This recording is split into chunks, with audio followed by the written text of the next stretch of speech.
جانتے ہو اعلیٰ حضرت امام احمد رضا خان فاضل بریلوی علیہ رحمت و رضوان درس دے رہے ہیں اور کچھ علماء اکرام ملاقات کے لیے آئے. جب آئے نا تو ان آنے والوں نے دیکھا کہ اعلیٰ حضرت کی آنکھ میں بھی آنسو تھے اور آپ کے شاگردوں کی آنکھ میں بھی آنسو تھے. جب شاگردوں کی آنکھ میں آنسو دیکھا مسکرا کے کہنے لگے بیٹا حضرت نے کوئی سختی کی ہے, ڈانٹا ہے تمہیں جو تمہاری آنکھ میں آنسو ہے؟ اس کے بعد جب انہوں نے رخ کیا اعلیٰ حضرت کی طرف تو میرے امام کی آنکھ میں بھی آنسو تھے. اللہ اکبر کا حضرت بات کیا ہے, آپ کی بھی آنکھ میں آنسو, بچوں کی آنکھ میں بھی آنسو. اعلیٰ حضرت نے فرمایا تھا سنو مولانا, احمد رضا صرف عالم نہیں بناتا ہے بلکہ احمد رضا عاشق بھی بنایا کرتا ہے. عالم کے ساتھ ساتھ احمد رضا عشق بھی پڑھاتا ہے. حضور کس لیے اعلیٰ حضرت نے تاریخ ساتھ جملہ کہا تھا اور فرمایا تھا سنو مولوی تو خریدے جا سکتے ہیں لیکن عاشقوں کو کسی قیمت پہ نہیں خریدا جا سکتا. کیا بات ہے, سبحان اللہ سبحان اللہ. آپ اپنے بچوں کو عشق پڑھائیے نبی کا. علم بک سکتا ہے, عشق نہیں بک سکتا. اور اعلیٰ حضرت نے عاشق بنائے ہیں, عالم تو بنائے ہی ہیں لیکن علم کی ڈگری کے ساتھ عشق کی ڈگری عطا فرمائی ہے. تبھی تو پوری دنیا کہتی ہے عشق محبت عشق محبت.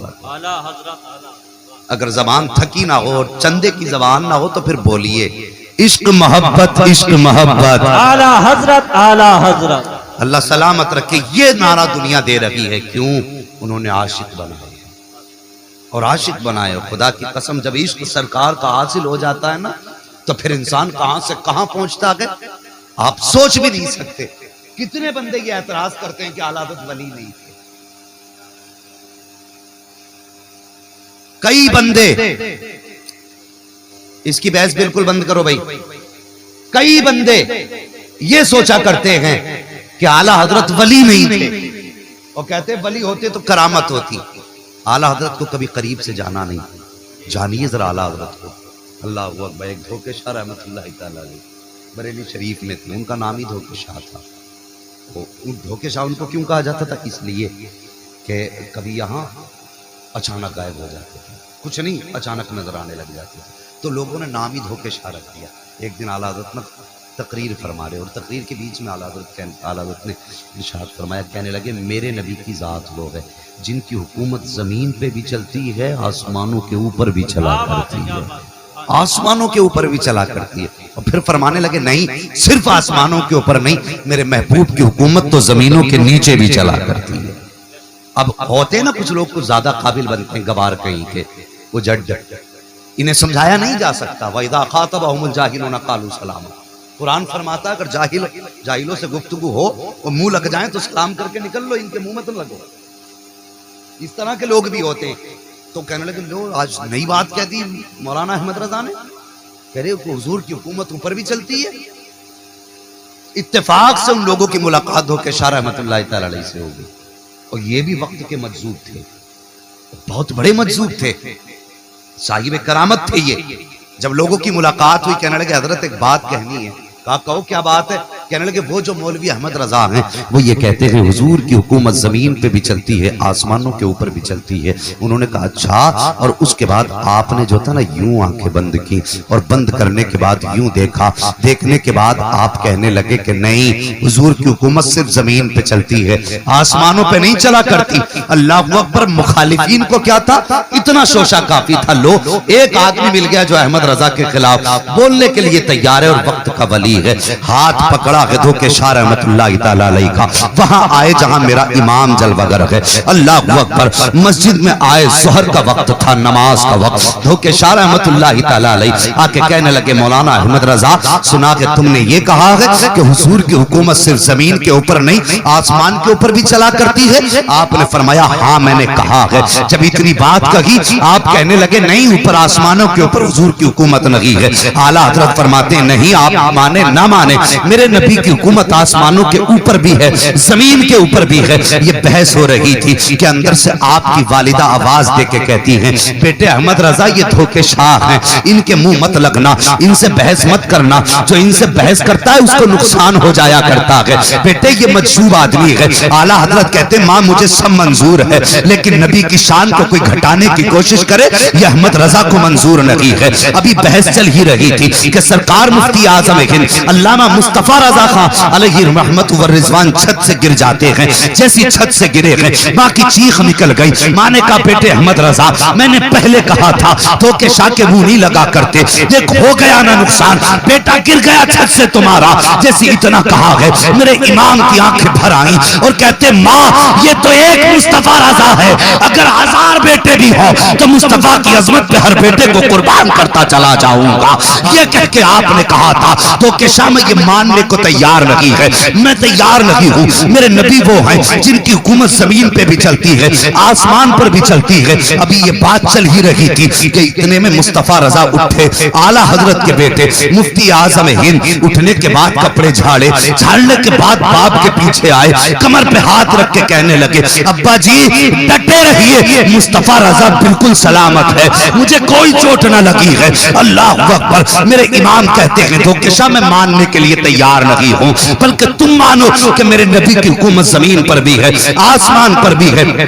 بحث ہوتی رہی. ناراضی کے بعد جب دھوکے شاہ واپس چلے گئے اعلیٰ حضرت اپنے کام میں لگ گئے. پھر جب عصر کا وقت آیا ہے پھر دھوکے شاہ آ جاتے ہیں, پھر شور مچ گیا دھوکے شاہ آئے ہیں, آج کوئی معاملہ نپٹے گا, آج کچھ بڑا ہونے والا ہے. یہ پھر آ گئے ہیں لیکن جب آئے ہیں دھوکے شاہ کھڑے ہو کے کہتے ہیں احمد رضا میں نے دیکھ لیا ہے جو تم کہہ رہے تھے وہی سچ ہے, جو میں کہہ رہا تھا وہ غلط تھا. جب یہ کہہ کے واپس گئے ہیں اعلیٰ حضرت مسکرائے اور بڑا تاریخ ساتھ جملہ کہا تھا. سنے وہ لوگ جو کہتے اعلیٰ حضرت ولی نہیں ہے, اعلیٰ حضرت فرماتے ہیں لوگوں احمد رضا کو خدا نے یہ شان عطا فرمائی ہے کہ اگر لوگوں کے رتبے نیچے ہوتے ہیں احمد رضا ہاتھ پکڑ کے رتبے بلند کر دیا کرتا. نعرہ تکبیر, نعرہ رسالت, کرامات اعلیٰ حضرت. سبحان اللہ سبحان اللہ. اللہ اکبر. یہ شان ہے اعلیٰ حضرت کی. اور تم کہتے ہو ولی نہیں, میں کہتا ہوں ولی بناتے ہیں اعلیٰ حضرت. کہا حضرت کیا ہوا؟ یہ پہلے انکار کر رہے تھے, اب اقرار. اعلیٰ حضرت نے فرمایا جب یہ آئے تھے تو ان کو اللہ نے اتنی شان دی تھی کہ یہ صرف آسمانوں تک دیکھ سکتے تھے, اور جب یہ واپس گئے میں نے ہاتھ اٹھا دیے, میں نے کہا یا اللہ دھوکے شاہ کو وہ نہیں نظر آ رہا جو احمد رضا دیکھ رہا ہے. کیا بات, یا اللہ دھوکے شاہ کو اتنی وسعت دے ان کی بصارت و بصیرت میں کہ یہ بھی وہ دیکھے جو احمد رضا دیکھ رہا ہے. اعلیٰ حضرت کے اتنے جملے کی دیر تھی, اللہ نے ان کا رتبہ اور بلند کر دیا. پہلے صرف آسمانوں تک رسائی تھی, جب امام نے دعا کر دی تو آسمانوں کے اوپر کبھی دھوکے شاہ کو نظر آنے لگ گیا. یہ اعلیٰ حضرت کی ذات ہے. اللہ اکبر. بس کہاں کھولے ہیں گیسو یار نے, خوشبو کہاں تک ہے. ہاں بھائی عشق کرو حضور سے, بچوں کو حضور کا عشق سکھاؤ. امیر بہت آسان ہے بننا لیکن بڑا مشکل ہے مصطفیٰ کا عاشق بننا. ہمیں اپنے بچوں کے دماغ میں یہ سوچ اور یہ فکر پیدا کرنی ہے کہ عشق کیسے حضور کا ہمارے سینوں میں آئے گا. سوچیں آپ اپنے بارے میں. اللہ اکبر. آج اٹھ رہے جنازے, لوگوں کے بھیڑ ہوتی ہے. اب تو کہانی بڑی عجیب ہے, جب غریب مر جاتا ہے تو کوئی کاندھا دینے کے لیے بھی آسانی سے نہیں آتا, اور امیر اگر مر جاتا ہے نا تو لوگ ڈھونڈ ڈھونڈ کے پوچھا کرتے ہیں گھر کدھر ہے.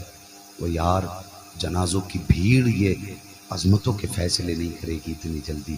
کبھی کبھی ایسا ہوتا ہے نا, کوئی اللہ والا اگر مر جاتا ہے نا اور 2-4 لوگ دفن کر کے آتے ہیں, دنیا غریب سمجھ کے نظر انداز کرتی ہے, لیکن کبھی کبھی اس کا رتبہ رب کی بارگاہ میں بڑا بلند ہوا کرتا ہے. ہاں یہ نہ سوچو کہ صاحب پیسہ ہوگا تب لوگ عزت کریں گے, دولت ہوگی تب لوگ احترام کریں گے. نہیں, خدا کی قسم احترام تب ہوتا ہے جب بندہ حضور کے عشق کے دامن سے لپٹ جاتا ہے, تب دنیا عزتیں دیتی ہے, تب دنیا وقار کی نگاہ سے دیکھتی ہے. اللہ اکبر. بدلو اپنی سوچ, بدلو اپنی فکریں. یہ بیٹھی ہے میرے سامنے میری قوم. اللہ اکبر. آج کی میں نے ایک خبر سنی, کچھ مسلمانوں نے آپس میں مسلمانوں کو گائے کاٹ کے کھیت میں ڈال کر پھنسا دیا. اور یار کیسے کہتے ہو گوشت کا دامن نہیں چھوڑے گی؟ ہم اپنوں کے گلے کاٹنے پہ لگے، موت کی فکر نہیں ہمیں، اپنے اپنوں کو زمین میں دبانے کے چکر میں ہیں. ابھی تو ہم انسان نہ بن سکے اور مسلمان کہنے کا حق کس نے دے دیا؟ یہ تھا اسلام. تکلیف ہوتی ہے جب اس طرح کی خبریں ملتی ہیں. مسلمان کو دبانے پہ لگا، کچھ اور نہ مل سکا تو یہ کام نکالے ہم نے. دنیا ہنس رہی ہے ہم پہ، ہم اپنوں کے گلے خود کاٹ رہے ہیں. ہمارے دشمن ہاتھ پہ ہاتھ رکھ کے بیٹھے ہیں اور یہ فیصلے انہوں نے کر لیے ہیں کہ اب ہمیں انہیں مارنے کی ضرورت نہیں، یہ آپس میں خود کٹ کے مر جائیں گے. یہ حالات ہے ہمارے. اور جب نعروں کی بات آتی ہے تو جوان کود کود کے نعرے لگاتا رہا. ربیع الاول شریف دیکھنا کتنے ڈی جے بجیں گے اور کتنے ڈانس ہوں گے اس میں. اللہ توفیق دے تو جلوس شرافت سے نکالنا میرے حضور. کئی ویڈیوز آپ دیکھو پچھلی اٹھا کر کے شڈے نکال نکال کے جوان ناچ رہے ہیں. سوچنا چاہیے ہم کیا کر رہے ہیں. یہ عشق ہمیں یہاں تو نہیں لے کے جاتا جدھر ہم چل دیے. ہم ایسے ڈگر پہ تو نہیں جانے والے تھے. آج ہم بدنام ہو گئے. اللہ خیر فرمائے. بڑی کڑوی بات کہنے لگا ہوں. آج زندگی تو مشکل تھی ہی تھی، لیکن لوگوں نے مرنا اس سے زیادہ مشکل کر دیا. مرنا اس سے زیادہ مشکل ہے.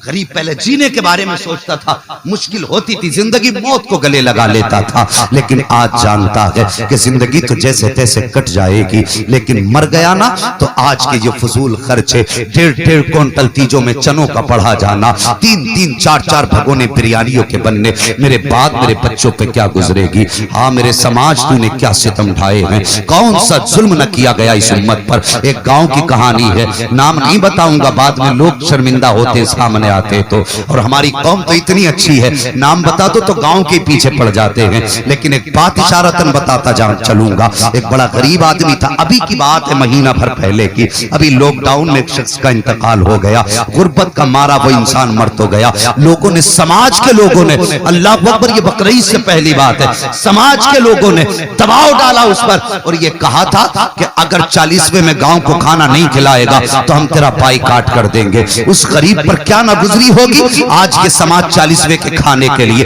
اپنے بھائی کا بائیکاٹ کرنے کے لیے تیار ہے. اور ذرا سوچو تو صحیح، جو دنیا سے گیا ہے وہ کس حال میں گیا ہے. اس غریب نے 40ویں کا کھلانے سے انکار کر دیا تو عید کے دن کوئی کلمہ پڑھنے والا اس کے گھر فاتحہ تک میں نہیں گیا تھا. یہ ہمارے حالات ہیں. ہم کھانے کے لیے اتنے بڑے دل دادا ہو گئے ہیں، ہمیں تو مصطفیٰ کی عزت کا بھی لحاظ نہیں رہا ہے، آقا کے وقار کا بھی ہمیں خیال نہیں رہا ہے. او یار کچھ تو حیا کیا کرو. غریبوں کا مال نوچ کے کھانے کے لیے نہیں ہوتا ہے، غریبوں کا مال لوٹ کے کھانے کے لیے نہیں ہوتا ہے. میں پوچھنا چاہتا ہوں، اگر کسی بندے نے 40ویں میں دعوت کر کے نہ کھلایا تو مجھے بتا کہ تو فاقے سے مر جائے گا یا تیرے گھر کے اندر تیرے بچے بھوکے مر جائیں گے. کیوں اتنا ظلم امت پہ کر رہے ہو؟ 40ویں کا کھانا پہلی بات تو دعوت کے ساتھ جائز نہیں ہے.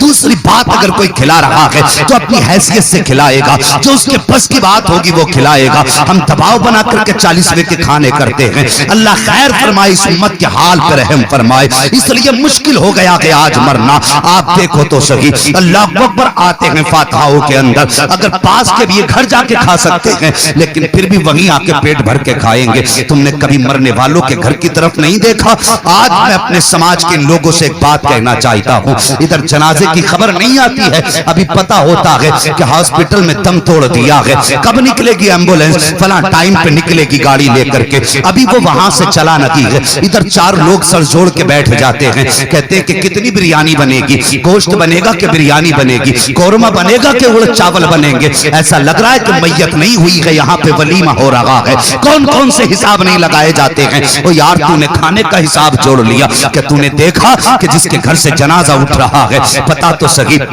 یہ کتنے دن سے اسپتال میں تھا، کتنا پیسہ اس پہ لگا ہے. وہ کتنے لوگ تو ایسے ہیں، اللہ معاف فرمائے، آج ڈاکٹر نہیں رہ گئے ہیں، یہ بھی جلاد ہیں، کوئی کسر نہیں چھوڑ رکھے ہیں لوگوں کو لوٹنے میں۔ پہلے ڈاکٹروں کو لوگ مسیحا سمجھتے تھے، لیکن آج ڈاکٹروں کے پاس جانے سے ڈر لگتا ہے، اس لیے کہ یہ اتنی حرام خور قوم ہو چکی ہے کہ یہ بلا وجہ کے لوگوں کو ٹھگنے کے لیے مرنے کے بعد آکسیجن دے کر کے تین دن ہاسپٹل میں رکھ کے لوگوں کا پیسہ لوٹا کرتے ہیں۔ او حیا کر، ایک دن تجھے بھی موت آنی ہے، ایک دن تجھے بھی قبر میں جانا ہے، اور تجھے کیا پتا ہے جس کا باپ آکسیجن کے لیے لیٹا ہوا ہے، تجھے پتا اس کے پیچھے کتنے بچے ہیں، اپنے پیچھے یہ کس کو چھوڑ کے آیا ہے، اس کا گھر کا خرچ کیسے چل رہا ہے۔ اللہ پر لوٹ کھسوٹ مچی ہے، کہیں انسانیت کا نام و نشان نہیں ہے۔ میں کہتا ہوں اگر آج بھی بھلائی چاہتے ہو تو آؤ مصطفیٰ کا دامن تھام لو اور اتنا کہہ دو میں مجرم ہوا تھا، مجھے ساتھ لے لو کہ رستے میں جا بچاتا آنے والے۔ اگر اتنا کہہ دو گے تو خدا کی قسم تمہیں کسی کے آگے ہاتھ جوڑنے کی ضرورت نہیں ہے۔ اگر مصطفیٰ راضی ہو گئے تو سمجھو خدا راضی ہو جائے۔